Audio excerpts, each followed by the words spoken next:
Right, ladies and gentlemen, fellow earthlings, how are you all doing today?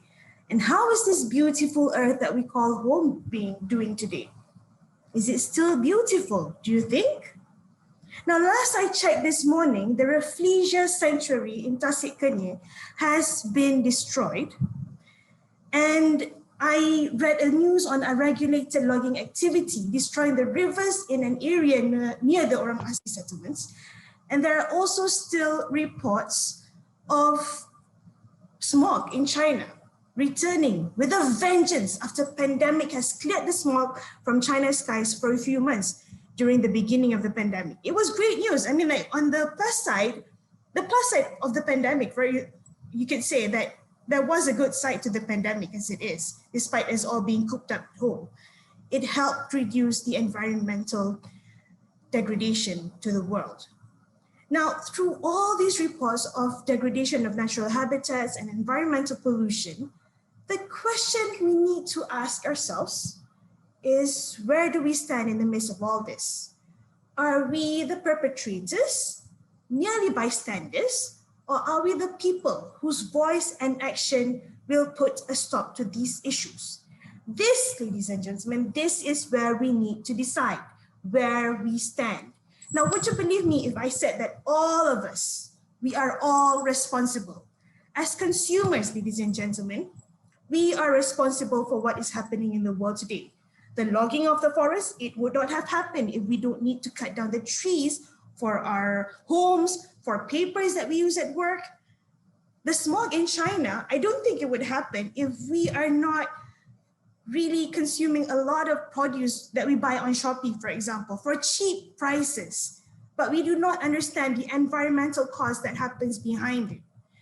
Now, I would say that the modern society of consumerism and rampant development is destroying our world. The biggest issue with consumerism is that we do not realize that there is a problem. More often than not, we choose to distance ourselves from the equation. Like, hey, this does not concern me. This is happening in another country. Whatever I do in Malaysia does not have an effect on the smog in China. But this, ladies and gentlemen, this is where we are wrong. Now, how do we change this? How do we make an effective decision to reduce pollution on the world when we are just little people, you and me? I am merely a government servant, a civil servant. I go to the office from 9 to 5.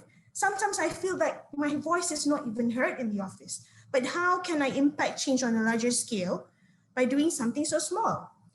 Now, let us heed Mr. Martin Luther King when he said, if I cannot do great things, I can do small things in a great way. Ladies and gentlemen, the United Nations has come up with the Sustainable Development Goals. There are 17 goals in all, and I would like to attract your attention on goal number 12. Goal number 12 is to ensure sustainable and responsible consumption and production patterns. How does that relate to us?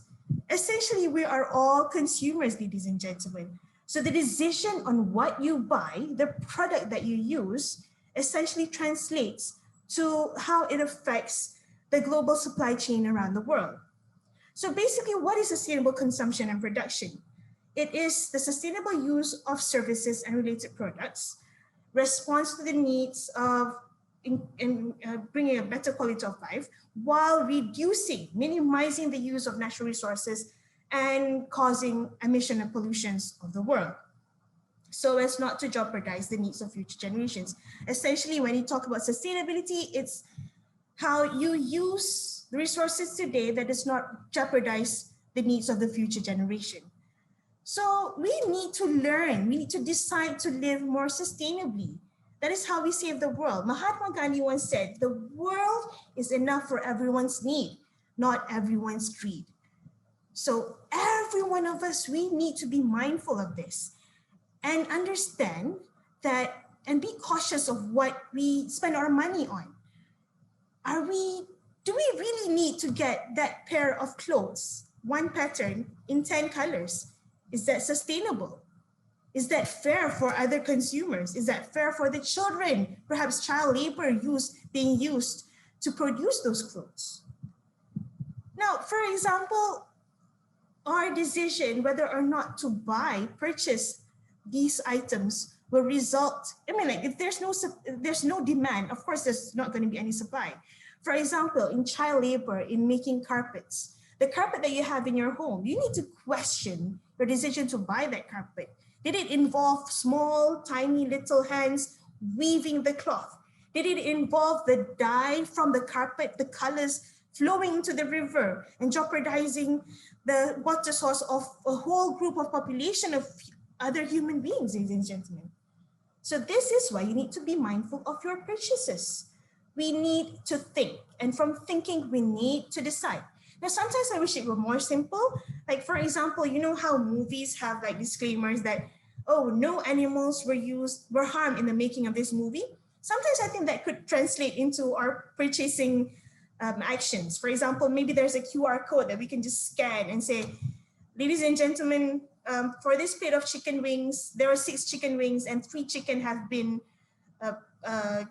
their lives to make this plate of yummy fried chicken. We have to understand that behind that plate of yummy fried chicken, there are lives that we have taken. And these are the things that we need to cherish and ensure that you do not waste these lives that have been given to us. So, or maybe like if you have like a bag made of crocodile skin, maybe you can say that there's this obituary, some sort of obituary for the crocodile, where she left like 3 crocodiles in the making of this bag. But it may seem funny, albeit a bit morbid, to have such disclaimers. But what I'm trying to say is that we need to be mindful of our actions and the decisions that we make.